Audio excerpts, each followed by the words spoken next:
Vision et opinion d'analyse sur votre préoccupation. Topekisa qui musique. Jibem Piana, Akoya Waponani. Jibem Piana n'a pas 50 ans.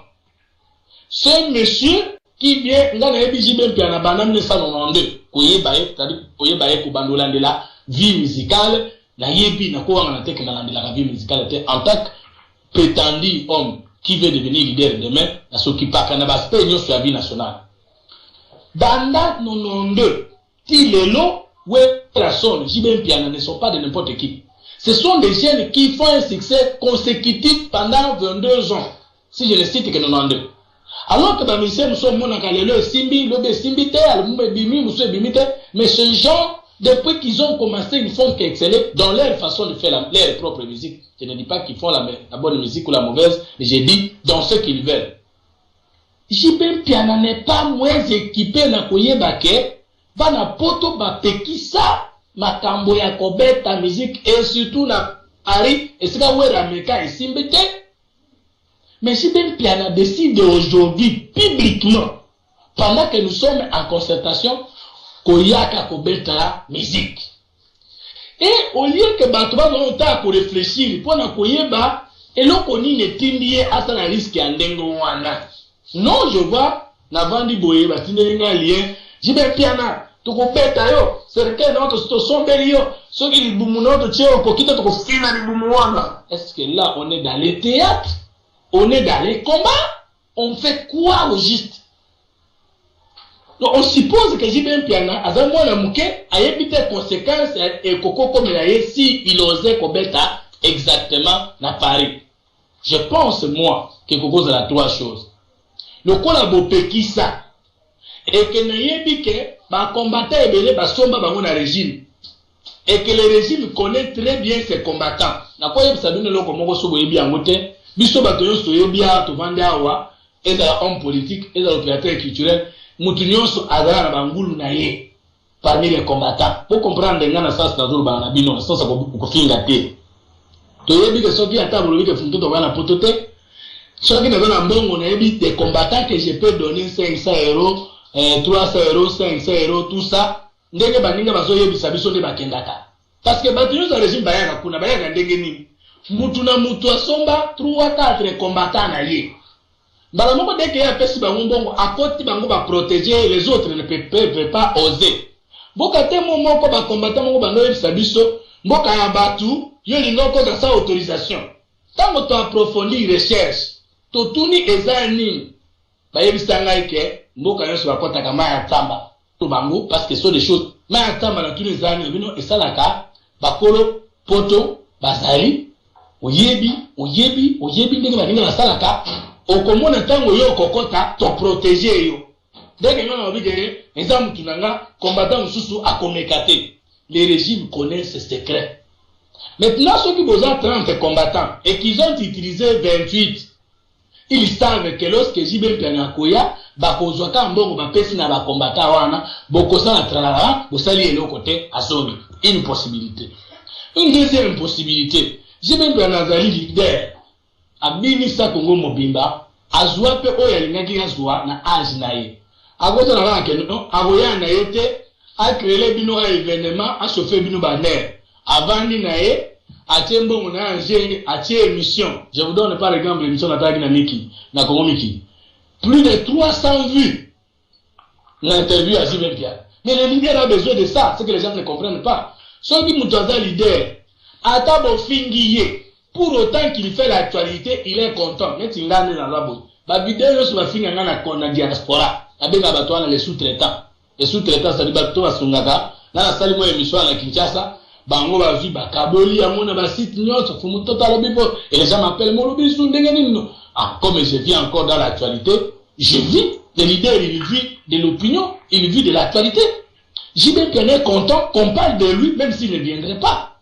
En ce moment-là, si JB sait qu'il ne viendra pas et qu'il vous voit prendre tout le temps lié pour poursuivre Makambo Salaka, et parce que concernant en décembre, non? Maintenant, ça vous prendra 2 mois de distraction et que lui ne viendra pas. Qui perd? Ce sont les gens qui agissent avec émotion, ça approfondit. Troisièmement, JB Piana azali leader à Lukaka a pasola nzela esika bato bazobanga ko pasola aleka esika bato bazobanga koleka à cause wa mbongo na ye na producteur le bati yango en jeu babibo toko défier bango pona nini na Paris wana ba mise musu ba ko betata bino bo pekisa musique te bino bo pekisa des catégories ya musique. Je voudrais être sincère avec vous na ba matanga na bino na ba fête na bino na poto biso tozali awa toyeba bino kuna. Est-ce que musique a confié beta raté? Est-ce que musique a JB Piana beta raté? Est-ce que bo pekisa musique to bo pekisa batu moko boye ba beta ka musique? Est-ce que na ba mibaje le Michel to na ngwa moko ute ko beta na Paris a comme nena? Fere, ce que fait balobaki. Abeta yiko nate. Est-ce que bango ya kuna te? Maintenant comme moko ameki, ba raison bo justifier azongi. Oya munene to ya muke muswa bini. Ye abetaki atana sala 200 personnes atana 50 gara komeka. Alors tanga ye bino bo pekisa azui ba policier azui batinaye patie mbong aya beti azongi a comme leader tango bakangaka beti histoire ta bakangaka musique na poto ngaza mutu aliboso na défi aba na poto na beta musique en pleine interdiction pe na zongi il gagne maintenant il est plus organiser interdiction na bino na botika libera. Chaque jour les gens sont en train d'étudier comment déverrouiller ça et parce que distraction de la part de ceux qui ont interdit ça, un jour, comment la musique est zongi na poto. Donc, nga na kanisi que, ezali malamu te, pe ezali mabete. Est-ce que bini fallait bo pekisa musique? Ou bien bini sengeli ki bo pekisa musique moko?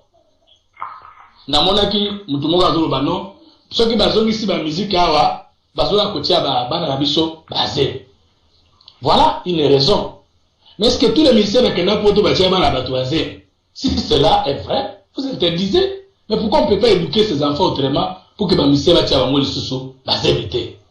Mais ce qu'on se peut que si on a bâtir la nabino bazémité, est-ce qu'il y a un Kinshasa? Bazotia la nabino bazémité. Donc vous n'avez protégé que les enfants, vos enfants qui sont en Europe. Et ceux qui sont ici, ne sont-ils pas vos enfants? À débattre. De deux, tu as une libération américaine et Salemaka. Est-ce qu'on peut parler de libération sans musique?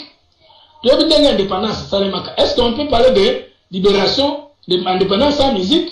Non, moi je pense que vous devriez dire, nous sommes des combattants, nous sommes des résistants, nous devons avoir une musique de la résistance, nous devons avoir une musique des combats. Et les Israël, avec la trompette, la musique. Je ne vois pas un peuple qui a gagné sans la musique de libération. Je ne vois pas non plus un peuple qui a été dominé sans la musique de domination. La question, j'allais dans tel modèle de musique et nous institutions tel modèle de musique. En plus de ça, il y a certains musiciens au succès ici à Kinshasa, qui sont dans poto, qui sont dans combat.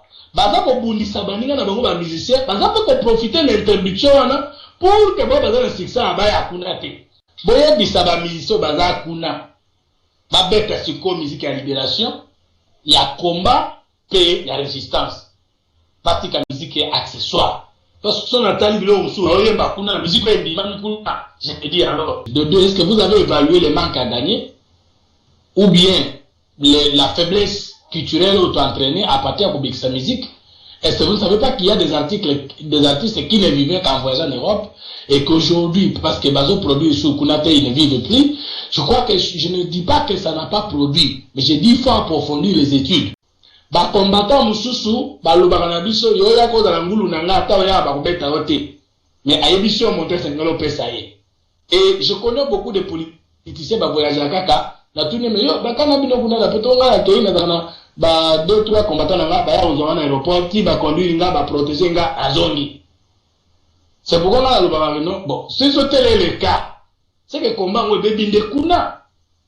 Et puis régime, il y a mon cas de combattant travailler na bango pebino moko. Makamolika na Belgique dans le cas. On a dit tel collabo. Et si cela est vrai, j'ai répondu à la question. Je venais de décrire ici que même dans mission dans la poto, on va dire ça dans maman na biso bolungu sundrama awa. Ceux qui moquent bongi, ils doivent payer de ces actes parce qu'ils ont tué des générations entières. Et que ce n'est pas parce qu'au Kimi, tu es commis combattant, tu es commis résistant, ne poursuite na biso peuple congolais vous avez. Ceux qui les lots bapé singaï, preuve que Kabila est étranger, dans Jeannette, dans Nini. Ma réaction vaudra tout de suite, c'était parce qu'il est étranger. Parce que j'ai vu des autochtones gérer ces pays. Mal gérer ces pays. Réaction dans les moko. La malgouvernance, c'est notre ennemi.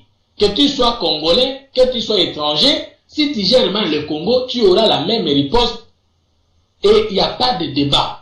Mais s'il y a des gens qui ont établi certainement que Kabila est étranger, que c'est à cause du fait qu'il est étranger qui gère mal le pays, je crois que leur combat contre Kabila est juste.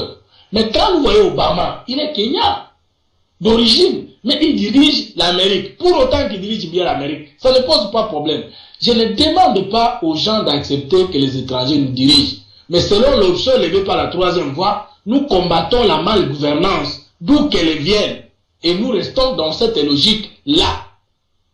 Donc, ceux qui Kabila, Congolais ou étrangers, azo sala recensement pour la Kobomamboka Tokobundisaï. Kabila, Congolais ou étranger, asali recensement pour la Kosungamboka, ngai fumuto na biso la troisième voie, c'est pas un problème. Na bato baboya ikokende. Na bato bakendeki, nous sommes tous des Congolais en la recherche des solutions. Tozela. Ceux qui Kabila makambo alaka ki akokisi, babimisi diomi dongala, babimisi kutino, bafungoli ba chaîne. Neto kobenga siko ba opposant na concertation baya balo baboye. Bango baboye ki bato bake na concertation.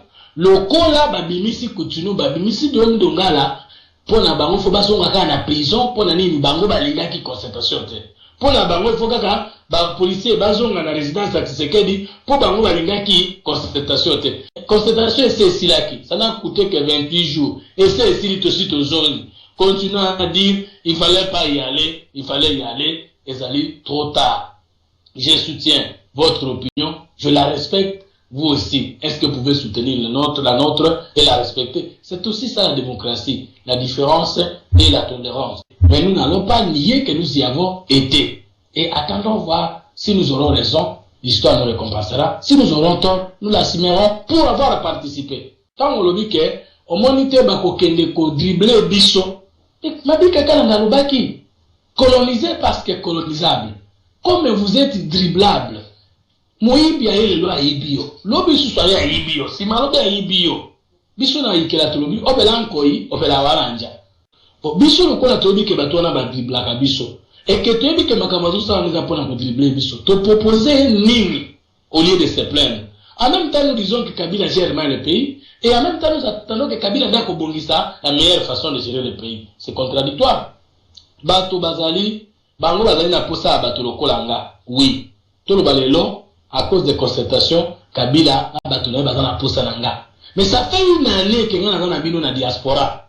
Bino Bazali n'a pas ça nanga, tout Bazali n'a pas ça nanga. Qu'est-ce qui empêche que bino bolinganga kolika bango, ceux qui bango va commis na posalanga? Pourquoi le lo kolinganga kolobalobi? Au moins il faut mototo toleka kama mtakabila mwana akeye, mais c'est fumutoto azaraki na bino, azari na bino. Vous ne le recevez pas, vous ne l'accueillez pas, vous continuez à le diaboliser. Wala kabila mtoti na bino, kokana fumutoto, kofinga fumutoto, encouragement muke. Bon, Kabila Zwinga tenga moko lelo soki na lembi. Vous allez me reprocher. Différence ni les alliés entre Ngai na Francis Kalombo. Différence c'est que Francis Kalombo azali moto ya Joseph Kabila affirmé connu. Ngai nazali moto ya troisième voie affirmé connu. Mais différence c'est zangi wapi. Nga kendeki na concertation, Francis Kalombo kendeki na concertation. Pour ça na biso batonyo so kendeki na concertation zali esimba poto lo mwana botutu. Bombe anatomique. Bombe anatomique. J'ai bien dit anatomique. Qu'on a bouilli polémique. Mais exemplaire unique. Bombe anatomique. Na lolenge magnétique.